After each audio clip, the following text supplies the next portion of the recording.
Paulo unaona wakati anaieneza Injili, wakati mwingine alikosa fedha, wakati mwingine alikosa matumaini, lakini akaona kuna kazi ya kufanya ya kushona matenti, akayashona, akashona, akapata fedha, akaenda kutumika kwa bidii kwa ile fedha aliyofanyia kazi. Nini maana yangu? Maana yangu ni kwamba hizi fursa tulizonazo ndani ya nchi yetu tunaweza kuzitumia ili kulieneza neno la Mungu kwa bidii, na Mungu atatusaidia kufanikiwa kwenye maisha yetu. Kwa hiyo tusisubiria muujiza kutoka juu, hapana. Muujiza tunaishi nao, muujiza tunatembea nao, muujiza tupo nao.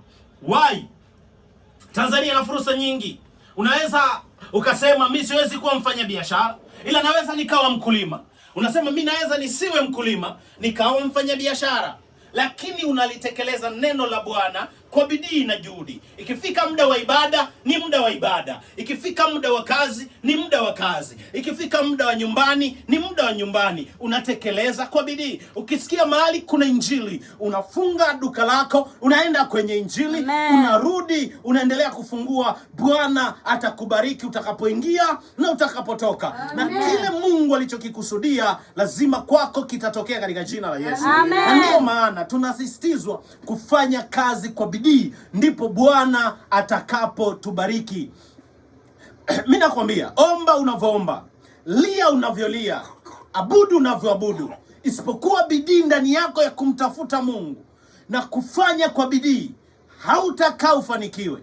Kwa nini? Kwa sababu wewe unakesha kanisani kuanzia saa 12 mpaka saa 12, masaa 24 unalia. Malaika hajawahi kufanya kazi kwa ajili ya mtu. Hawezi akashuka akafanya kazi kwa ajili yako. Hawezi akakuletea unga nyumbani, hawezi akakuletea maharage nyumbani, hawezi akakuletea mchele nyumbani, hawezi akawachukua watoto wako akawapeleka shule. Kwa kinachotakiwa utenge muda. Huu ni muda wa Bwana, huu ni muda wa familia, huu ni muda wa watoto, huu ni muda wa kula. Kila kitu kiweke kwenye mpango, alafu mpango wa Bwana utende kwa bidii.